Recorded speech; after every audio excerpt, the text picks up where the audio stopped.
Hello, lovelies! So the day I have been waiting for so long now has finally arrived. Today is the day the Domestic Geek's Meals Made Easy finally hits store shelves. And guys, I am honestly over the moon. This is a total cross off the bucket list moment for me because I have honestly dreamed of having a cookbook since I was a kid. It's been in the works for more than 2 years now, and there's just so much heart and soul that went into it. Now, if you have not pre-ordered your copy of the book and you're looking for a reason to buy it, let me tell you, there are more than 100 delicious recipes, guys, that I think you will absolutely love. They're fresh and healthy, but in classic Domestic Geek style. They are also quick and easy, which I know is oh so important to all of us. I've also added ways to mix up the recipes so you never get bored. I've included simple swaps for different dietary preferences. There's loads of meal prep advice, as well as loads of tips, tricks, and shortcuts for making your lives in the kitchen easier, which, as you know, is what the Domestic Geek is all about. And to celebrate the launch of Meals Made Easy, we'll be doing massive giveaways each and every day this week. We've got blenders, we've got air fryers, we've got meat thermometers, we've even got grills. You get a car, and you get a car, and you get a car. Nobody gets cars, but we do have some really awesome kitchen gear. I've teamed up with some of my favorite brands that I know you guys are absolutely going to love. So be sure to head over to my Instagram at the Domestic Geek One for all the details on how you can enter and get your hands on some goods. And now, of course, without further ado, let's get to today's video. I am sharing my 10 easy ways to be a better cook. These are things that we can all do every day to make our lives in the kitchen easier, and they all start with buying great ingredients. Now, ingredients matter, and you'll hear time and time again when you talk to chefs that they put a lot of effort and energy into sourcing their ingredients, and we as home cooks can do the very same thing. You'll want to buy them as fresh and as local as you can. If you have a farmer's market nearby, that is always a great place to start. If not, be sure you are shopping around the perimeter of your supermarket where all of the wonderful fresh foods are. And when it comes to produce, you always want to make sure you're buying things in season and opting for organic when it's affordable. My next tip is practicing the French cooking technique of mise en place. Mise en place means put in place. Basically, the idea is you want to make sure that you have all of your ingredients prepped and ready before you do any cooking.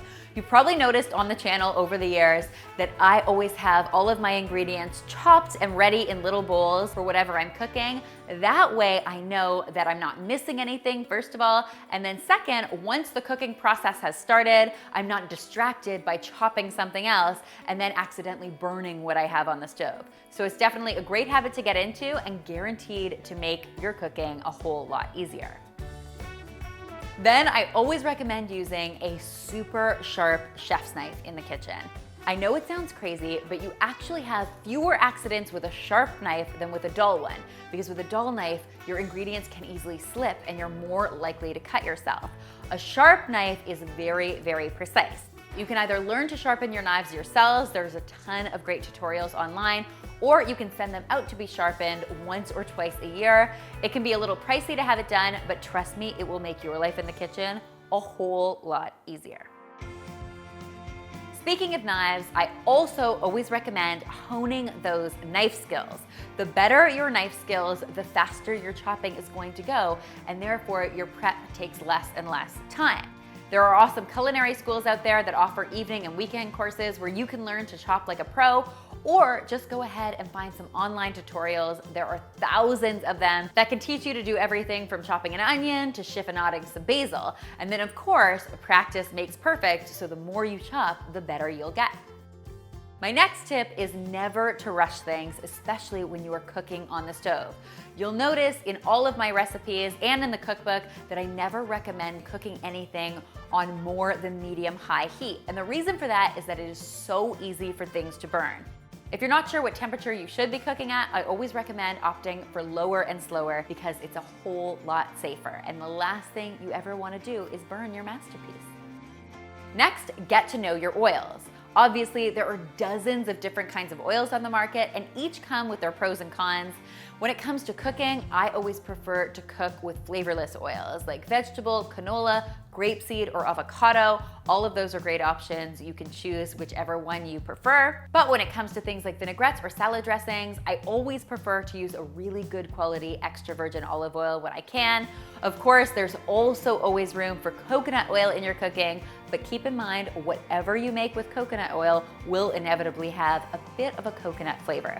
So you'll want to use it smartly. My next tip is to not be afraid of using a little butter in your cooking. Now, butter got a bad rap a couple decades ago, but since then, a lot of the myths about butter being unhealthy have been debunked. And like everything, butter used in moderation can be a thing of beauty, especially when it comes to food. Of course, if you don't eat dairy, you can skip the butter. But if you do eat dairy, go ahead and use it because it adds a ton of great flavor and a nice rich texture to a lot of different foods. This tip also extends to some of the other fats you may have been avoiding in your kitchen.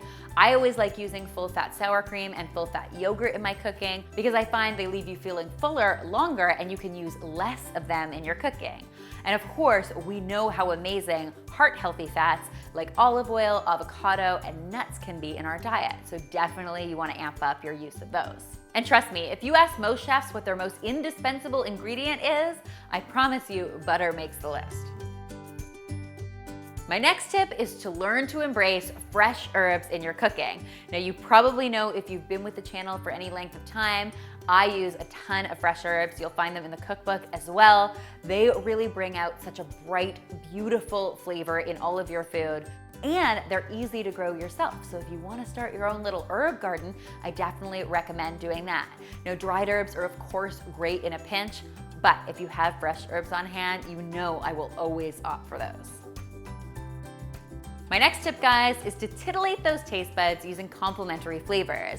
Now, you have to remember that your mouth is able to distinguish 5 unique flavors: sweet, salty, sour, bitter, and umami, which is sort of a savory, meaty flavor.